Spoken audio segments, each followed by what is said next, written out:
I really think that the ideas come from just seeing the need, okay? It sounds foolish, I know, but I just really don't believe there's anything that can't be done. I just don't believe there's anything that you can think of that can't be done. Meet physician and inventor Glenn Dow.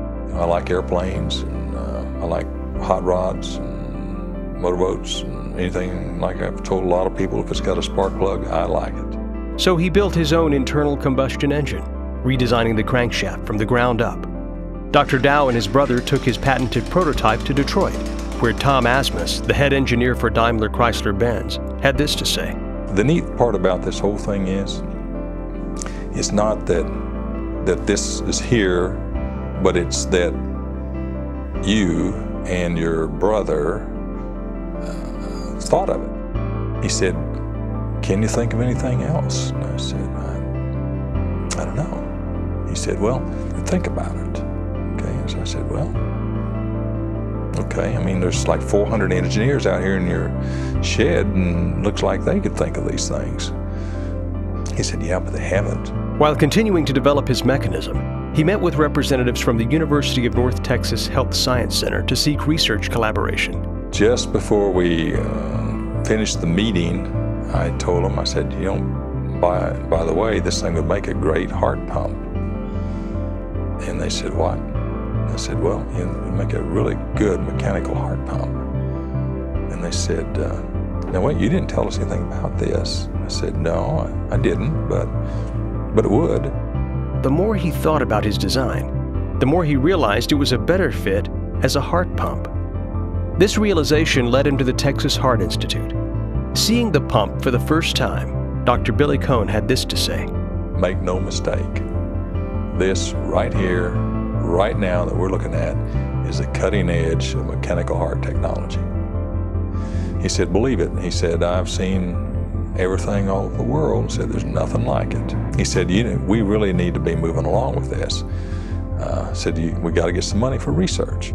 Over the past 7 years, Dr. Dow developed a simple yet novel artificial heart drive mechanism that virtually mimics the adaptive nature of the human heart.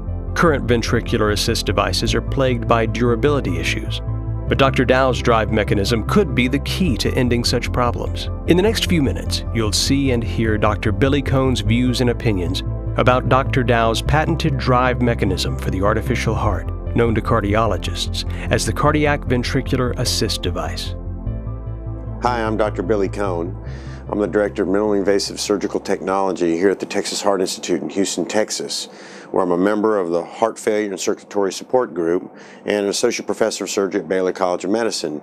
And Dr. Dow has asked me to talk a little bit about the field of mechanical circulatory assist, specifically what his project might bring to the table.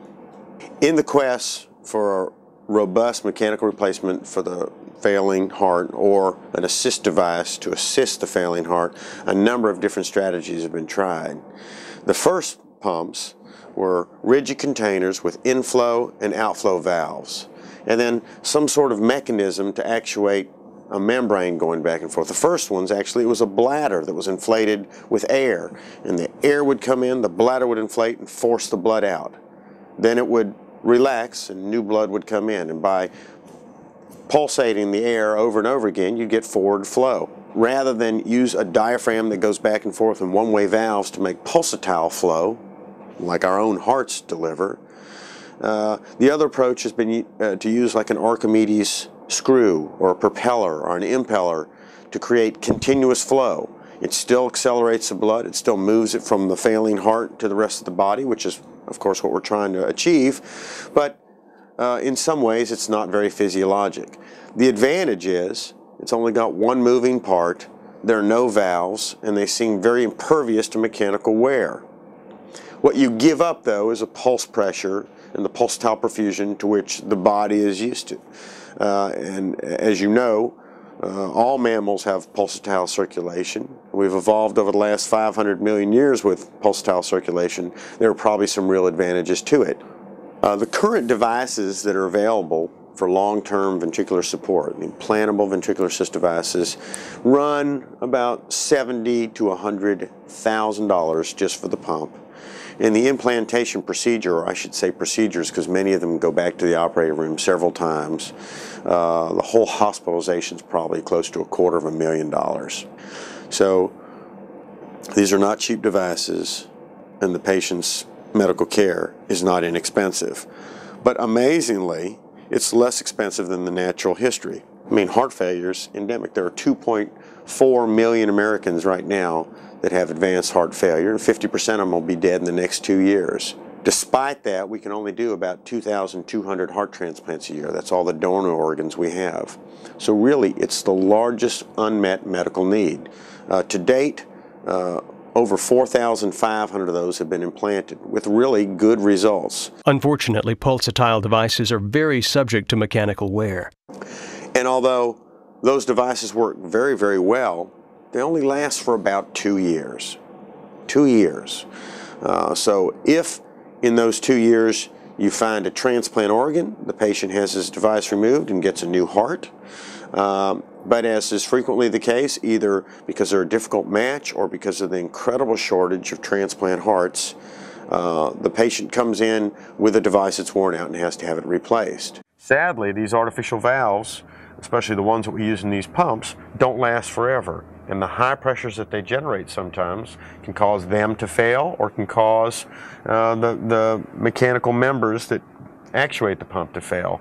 And perhaps a pump that actuated more intelligently, that was more aware of what was going on around it, would have a significant impact on that. The goal of developing the next generation of pulsatile ventricular assist devices is clear.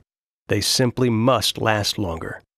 But with advances in materials, methods, and design processes, it's now within our grasp. There are a couple pieces missing, though. We do need some new technology, and that's where Dr. Dow's project comes in.